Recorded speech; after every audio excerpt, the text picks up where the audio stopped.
Bye bye.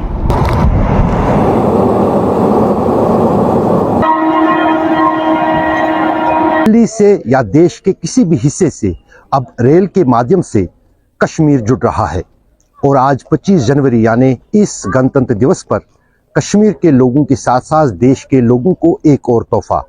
ये जो bridge है जो कि इसके बारे में कहा जाता है कि ये आईफल टावर से भी बुलंद है। कश्मीरीज आर वेरी सेक्युलर, उन्हें फर्क नहीं पड़ता अगर हमारा एलजी हिंदू है या कल हमारा सीएम कोई हिंदू बन जाता है, हमें कोई फर्क नहीं पड़ता। इससे हमें फर्क, हम we don't feel threatened by Hindus. Mukesh Ambani वो इसके ऊपर काम काफ़ी अरसे से कर रहे हैं कि भारत में जामनगर के अंदर दुनिया का सबसे बड़ा डेटा सेंटर बनाया जाएगा।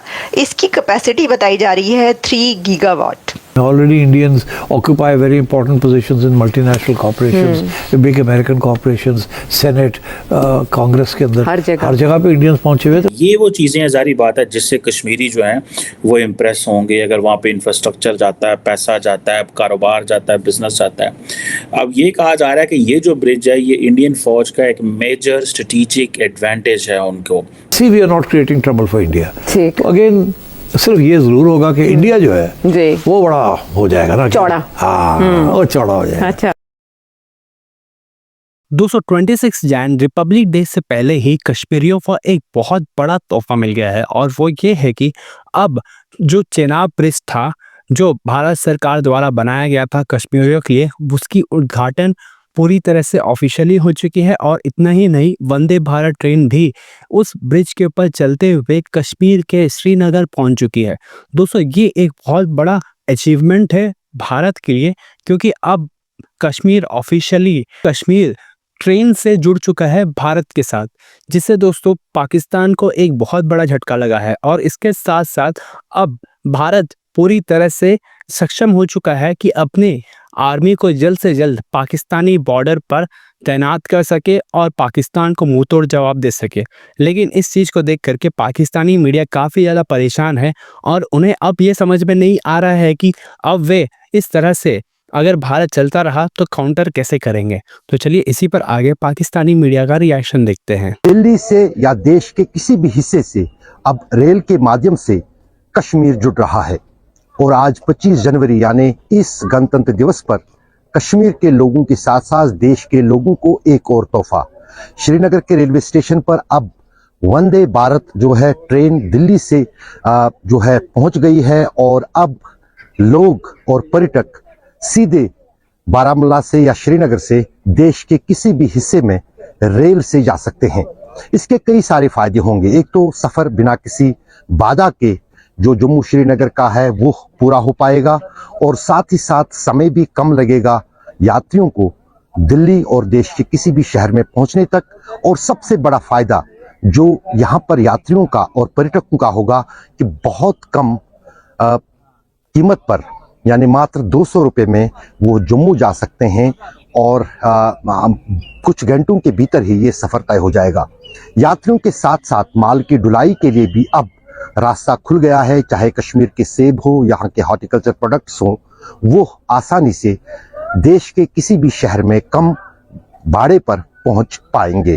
काफ़ी उत्साह है पर्यटकों के बीच में भी और कश्मीर के लोगों के बीच में भी वंदे भारत के श्रीनगर तक और बारामूला तक चलने। जम्मू कश्मीर में आज एक नया इतिहास बना जब वंदे भारत की ट्रेन श्रीनगर पहुंच गई। ये ट्रायल रन है लेकिन बहुत जल्द जो है अब इस रेल से कश्मीर के लोगों के साथ साथ आम यात्री और पर्यटक श्रीनगर से दिल्ली और देश के किसी भी शहर में जा सकते हैं। खासतौर से दिल्ली और कश्मीर की दूरी जो है वो इस ट्रेन से बहुत कम हो गई है। अब जो बाधाएं आती थी जम्मू श्रीनगर राष्ट्रीय राजमार्ग पर सड़कें बंद हो जाने से, चट्टानें खिसक जाने से, वो कहीं ना कहीं अब वो दुविधा, वो परेशानी कम होगी लोगों के बीच और साल के 12 महीने हर वक्त जम्मू दिल्ली का सफर जो है लोगों के लिए न सिर्फ मुमकिन होगा बल्कि बहुत आसान होगा।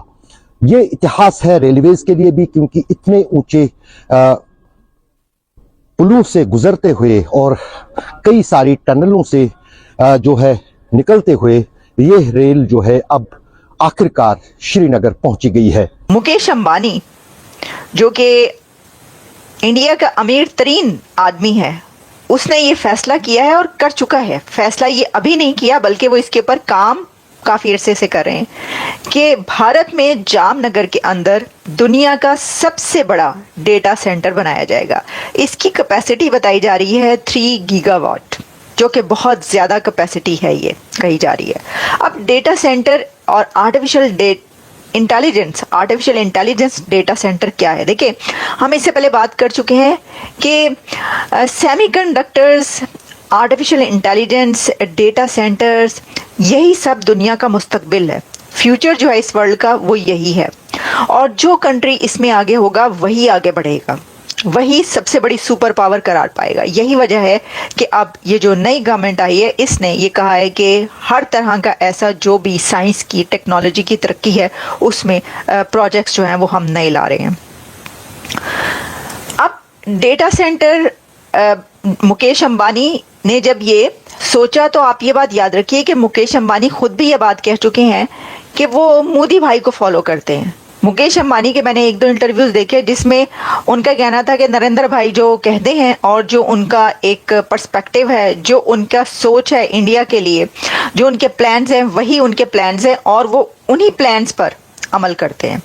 तो जाहिर है कि ये तो हम पहले कई बार सुन चुके हैं मोदी साहब की ज़ुबानी कि हम भारत को सेमीकंडक्टर्स का हब बनाएंगे। तो ये जो डेटा सेंटर बनाने की बात है ये भी अब हो गई।